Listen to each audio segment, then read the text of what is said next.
তেওঁ যিহেতু ক'লেও যাব নোৱাৰে তো আপুনি পলাই কেনেকৈ আহিছিল তেওঁৰ লগত? এনেকুৱা ঘৰৰ পৰাতো ক'লেও নিদিব, সেইটো কাৰণে জীৱনটোতো দুদিন আহে। মই যদি ভাল কাম এটা কৰিব পাৰোঁ তেখেতৰ কাৰণে, মোৰ কাৰণেই ভাল, পুণ্য এটা পাম, সেইটো কাৰণে মানে ভাবি ঘৰৰ পৰা পলাই গুচি আহিলোঁ। আৰু এওঁলোকৰ যিটো মানে ৰিলেশ্যনশ্বিপ হাজবেণ্ড ৱাইফৰ, এইটো আপোনালোকে শুনিলে অলপ আচৰিত হ'ব। কাৰণ যিজন আমাৰ তেখেতৰ যিজন হাজবেণ্ড আছে, যিজন স্বামী হয়, তো তেওঁ মানে শাৰীৰিকভাৱে অক্ষম মোটামুটি প্ৰায় 16 বছৰৰ পৰা, হয়নে? আৰু তেওঁ বিয়া হৈ আহিছে মোটামুটি 2.5 বছৰমান হৈছে। আপুনি বিয়া হোৱা 2 বছৰ হৈছে। তো তেওঁ বিয়া হৈ অহা 2 বছৰ হৈছে আৰু তেওঁ শাৰীৰিকভাৱে অক্ষম অৱশ্যে 16-17 বছৰ মানৰ পৰাই। তেওঁ উঠিব নোৱাৰে, এনেকৈ এইদৰে থাকে। তো কওকচোন আপোনালোকৰ অলপমান লাভ ষ্টৰিটোৰ বিষয়ে অলপমান কওক, বা কেনেকৈ লগ হ'ল আপোনালোকে? আপোনাৰ ঘৰ যিহেতু মেৰাপানী, তেওঁৰ ঘৰ কাশীত, কেনেকৈ লগ পালে দুইজনে?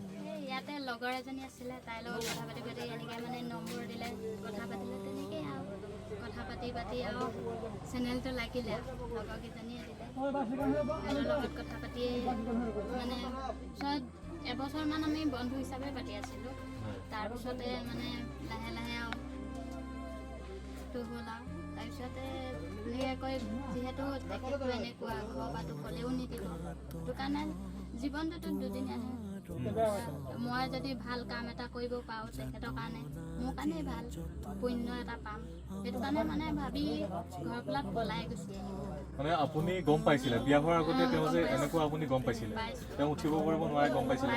আপুনি কি ভাবি আহিলে? তেওঁতো একো নাই, একো নাই, যিহেতু ভগৱানে জন্ম দিছে যে পৃথিৱীত কিবা এটা নহয় কিবা এটা কৰিতো খাবই লাগিব, তেনেকৈ খাই আছে। সেইটো অকলে থাকোঁতেতো খাই আছে, এতিয়াতো কাম বন কৰি হ'লেও খাই কৰি আছোঁ, তেনেকেই কপালত যিটো আছে সেইটো হ'বই। মানে আপোনালোকে ভাবকচোন, আচল মানে প্ৰেম কাহিনী কি আপুনি ভাবি লওক। মানে এনেকৈ নিজকে মানে তেওঁৰ ওপৰত সমৰ্পণ কৰিছে বুলি ক'ব লাগিব। কাৰণ তেওঁ জীৱনটোৰ লগতে তেওঁ আহি পেলাই তেওঁৰ যিখিনি দুখ কষ্ট পাই আছে বা যি ধৰণে চলি আছে, তেওঁ তাতে সাৰথি হৈ পেলাই আহি তেওঁক আজি এই ধৰণে শুশ্ৰূষা কৰি আছে। গতিকে ইয়াতকৈ আৰু কি লাগে? মানে আচলতে প্ৰেম এনেকুৱা হ'ব লাগে। মানে মানুহৰ চেহেৰা চাই প্ৰেম কৰা মানুহ বহুত আছে, মানুহৰ ধন টকা পইচা চাই প্ৰেম কৰা মানুহ বহুত আছে, কিন্তু বাইদেউৰ নিচিনা, বাইদেউ আপোনাৰ নামটো কি? ভাগ্যদেৱী বৰা। তো নামটো যেনেকুৱা কামটো তেনেকুৱা তেওঁৰ। তো তেওঁৰ নিচিনা মানুহ খুব পৃথিৱীত কম আছে, যি এনেকুৱা এটা অৱস্থাত না এখন ঘৰ আছে, না তেওঁ ভালদৰে মানে শাৰীৰিকভাৱে সুস্থ যে তেওঁ খোজকাঢ়ি বা আনা নিয়া কৰিব পাৰিব, বা না তেওঁ চলা ফিৰা কিবা এটা কৰিব পাৰিব। তো এনেকুৱা মানুহ খুব কম আছে। এইখিনি জানিও যেন তেওঁ মানে তেওঁৰ কাষলৈ আহি আজি তেওঁক সাৰথি হিচাপে থাকি তেওঁক আজি যিখিনি কৰিবলগীয়া আছে গোটেইখিনি কৰি মেলি দুইজনে চলি আছে। আৰু কিমান দিনমানৰ ৰিলেশ্যন আছিল আপোনালোকৰ? এবছৰটো বন্ধু হিচাপে 2 বছৰ ৰিলেশ্যন, তাৰপিছত 2 বছৰৰ পিছতে ঘৰৰ পৰা মই পলাই এবছৰটো বন্ধু হিচাপে পাতিলোঁ। তাৰপিছত এবছৰ এনেকৈ ভাল পোৱা হিচাপত পাতি কৰি তাৰপিছত আৰু যি হয় দেখা যাব। কিমান চনৰ কথা আপুনি যেতিয়া আহিছিল ইয়াতে? এইটো 22-23 মান মানে 22 চন মানত আহিছিল। আৰু তেওঁ যিহেতু ক'লেও যাব নোৱাৰে, তো আপুনি পলাই কেনেকৈ আহিছিল তেওঁৰ লগত?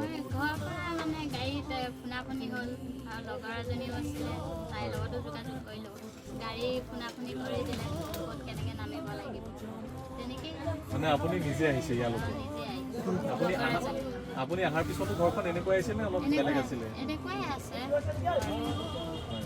আগতে যেনিবা অলপমান ভাল আছিলে আৰু আনাৰ পিছত তেওঁ কিবা কৰিব পাৰিছিল নেকি? কেনেকৈ চলি আছিল আনাৰ টাইমত? তেওঁ কেনেকৈ চলি আছিল? তেনেকেই আৰু বিচনী বনাই গৰম ছিজনত তেনেকৈ মাহীও দিয়ে, তেখেতৰ মাহীয়েক আছে, মাহীও দিয়ে, তেনেকেই চলি কৰি থাকে। মোটামুটি এতিয়া আপোনালোকে দুইজনে মিলি সুখী বুলি ক'ব লাগিব। তো ভাবকচোন, মানুহ এনেকৈও সুখী হ'ব পাৰে। এনেকুৱা নহয় যে মানে বহুত ধন টকা পইচা বহুত বেছি মানে অলংকাৰেহে মানুহক সুখী কৰিব পাৰে।